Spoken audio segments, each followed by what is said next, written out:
السلام عليكم ورحمة الله وبركاته. معاكم داليا الشرقاوي. ازيكم عاملين ايه؟ يا رب تكونوا بخير. النهاردة ان شاء الله هنعمل مع بعض أكلة شتوية خطيرة جميلة، وهي القرنبيط المقرمش الكريسبي اللي انتم شايفينه ده. بصوا لونه جميل ازاي، واخد اللون الذهبي الجميل، ولا قرمشته بقى حكاية. اسمعوا كده.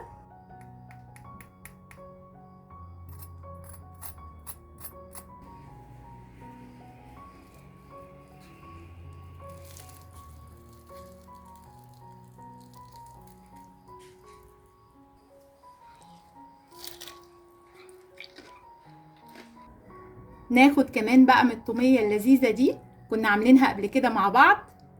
هحط لكم اللينك بتاعها اسفل الفيديو تحت.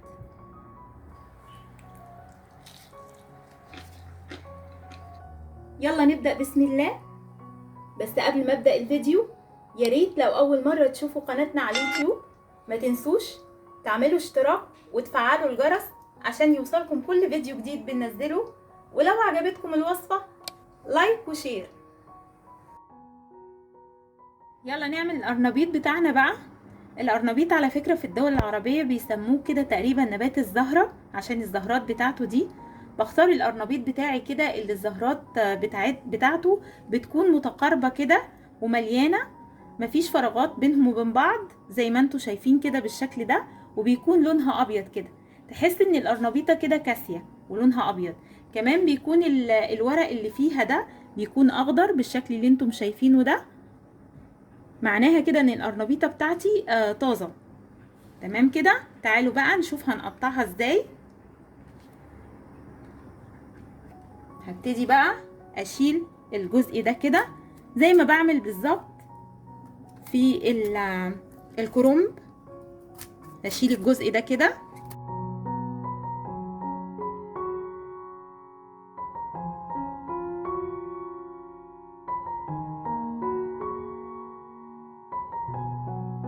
بصوا الزهرات بتاعتي بتتشال كده. بصوا الزهرة جميلة ازاي وكاسية من تحت.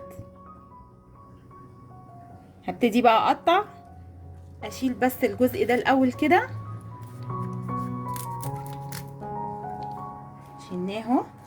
نبتدي بقى نقطع الزهرات بتاعتنا كده.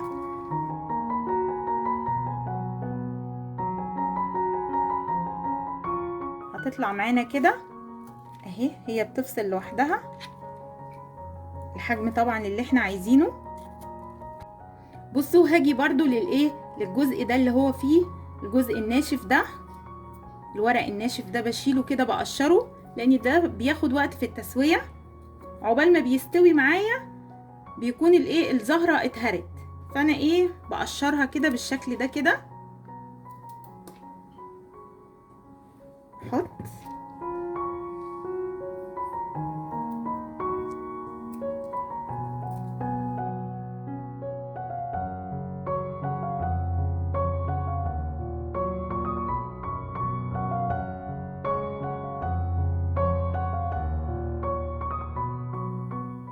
خلاص كده. خلصنا تقطيع القرنبيط بتاعنا بالشكل اللي انتم شايفينه ده. دلوقتي القرنبيط بتاعنا جاهز. هنشطفه كده شطفة حلوة بمية من الحنفية عادية جدا من غير اي اضافات ولا اي حاجة خالص. هكون حاطة مية كده على النار بتغلي. هبتدي بقى احط فيها شوية ملح وشوية كمون عشان القولون والغازات، طبعا انتوا عارفين القرنبيط. هحط فيها كمان قرن فلفل كده حامي، هيديني كده ريحة حلوة للقرنبيط وهو بيتسلق معايا. دلوقتي بقى هنزل بالقرنبيط بتاعي، المية طبعا مغلية، هنزل فيها بالقرنبيط بتاعي. بغطي الحلة كده واسيبه لمدة 9 دقايق مش اكتر من كده، علشان بس ما يتهريش مني. بعرف منين ان هو استوى؟ بغرس كده الشوكة في واحدة منهم، لو غرست بسهولة يبقى كده هو استوى معايا. ما بسيبوش كتير على النار علشان ما يتهريش مني. اول بقى ما بطلعه من المية بحطه كده تحت مية جارية من الحنفية او مية ساقعة من التلاجة عشان اوقف عملية التسوية، ويفضل عند الدرجة اللي انا سويته فيها، وبعدين اصفيه واسيبه يبرد. تعالوا بقى نجهز الخلطة بتاعتنا الجميلة. عبارة عن عن كوباية من اللبن او الحليب، كوباية من الدقيق، ممكن تزيد شوية لو احتاجنا هنضيف، وعندي معلقتين كبار من النشا مليانين كده، وعندي بيضتين، وعندي معلقة صغيرة من البيكنج باودر عشان يخليها هشة معايا، ومعلقة كبيرة من الثوم المفروم. والتوابل بتاعتنا بقى عبارة عن ملح، فلفل اسود طبعا عشان زفرة البيض، وكزبرة ناشفة، والكركم بتاعنا الجميل عشان يديني اللون الذهبي الجميل للقرنبيط بتاعي، وهنحط كمان شطة للي حابب يضيفها طبعا، والكمون اساسي معايا في خلطة القرنبيط علشان القولون، وطبعا الكمون هو روح القرنبيط بتاعنا. الخضرة بتاعتنا بقى عبارة عن شبت وكزبرة، ما بنحطش فيها بقدونس. تعالوا بقى نجهزها مع بعض. في بولة عندي نزلنا بالبيضتين، هنزل عليهم بكوباية الحليب، هبتدي بقى اقلبهم مع بعض كويس قوي. دلوقتي بقى هبتدي انزل بالتوابل بتاعتنا الجميلة ونقلب كويس قوي. مش قادرة اقول لكم ريحة التوابل دلوقتي عندي ظهرت جامد مع السوائل لما ضفناها. هنزل بقى بالدقيق، كوباية الدقيق ومعلقتين النشا، وهنزل كمان بالمعلقة الصغيرة البيكنج باودر، وهقلب كله مع بعضه كويس قوي لغاية ما يختلط تماما المكونات ببعضها.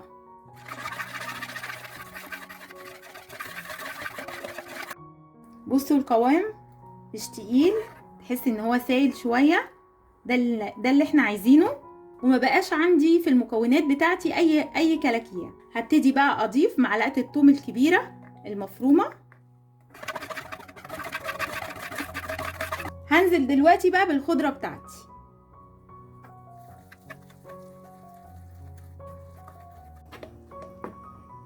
كده خلطة القرنبيط معانا جاهزة. بصوا قوامها سايل ازاي، ما فيهاش اي كلاكيع، احنا عايزين القوام سايل بالشكل ده كده. تمام كده الخلطة بتاعتنا جاهزة. عندي القرنبيط بتاعي مصفياه من المية بالشكل اللي انتم شايفينه ده، وهاخد بقى اول دفعة كده منه واحطها في الخلطة الجميلة دي بالشكل ده.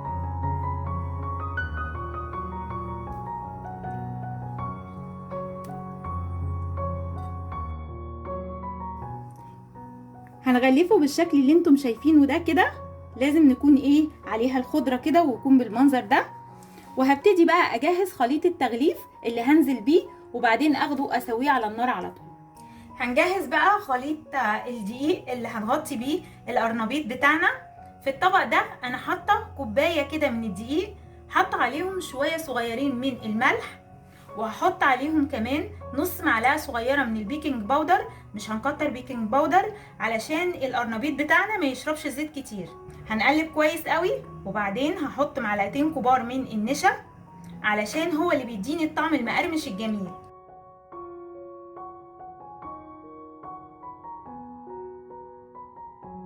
باخد بقى القرنبيط بتاعي من الخليط الاولاني السايل ده بايد، والايد التانية بحطها كده في خليط الدقيق ده واغطي بيها القرنبيط. بقلب كده زي ما انتوا شايفين. تمام، بنفس الطريقة كده بخلص الكمية كلها.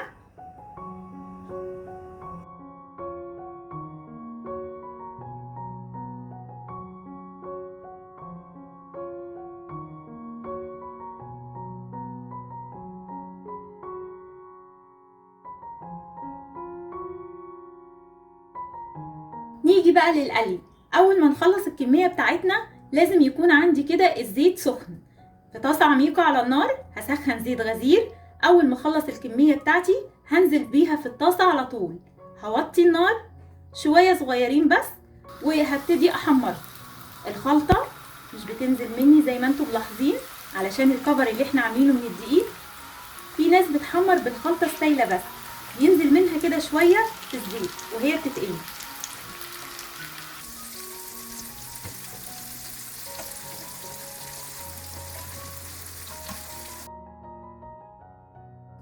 لما يتحمر معانا القرنبيط كده وياخد اللون الذهبي الجميل ده اللي انتم شايفينه، هنطلعه كده على شبكة او على مناديل مطبخ ونصفيه كويس قوي من الزيت. بصوا لونه تحفة خطير. ولا الطبقة بقى المقرمشة اللي عليه دي متماسكة كده ولازقة فيه، مش منفصلة خالص عنه.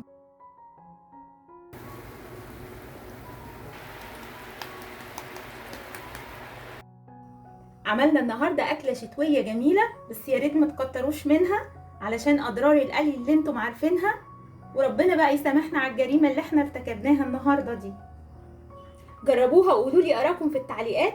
لو عجبكم الفيديو ما تنسوش لايك وشير والاشتراك في القناة، وما تنسوش تفعلوا الجرس عشان يوصلكم كل فيديو جديد بننزله. والسلام عليكم ورحمة الله وبركاته.